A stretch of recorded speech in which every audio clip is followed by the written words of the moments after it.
টাকা না থাকলে কেউ পাশে থাকে না, আর টাকা হলে মানুষের অভাব হয় না। দেখেন, একটু ফোন করো না, আমার কিছু টাকার দরকার। যখনই আবার চাকরি হয়ে যাবে আমি টাকাগুলো ব্যাক দিয়ে দিব। হ্যালো ভাই, হ্যালো বোন। তুমি তো জানো আমার হাজবেন্ডের 2 মাস ধরে চাকরি নাই।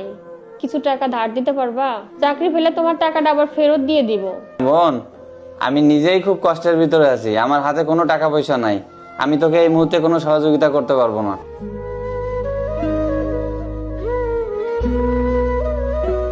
এই শোনেন, আল্লাহর কাছে লাখো কোটি শুকরিয়া যে আপনার চাকরি হয়ে গেছে, এখন আবার সবকিছু আগের মতো ঠিকঠাক চলবে।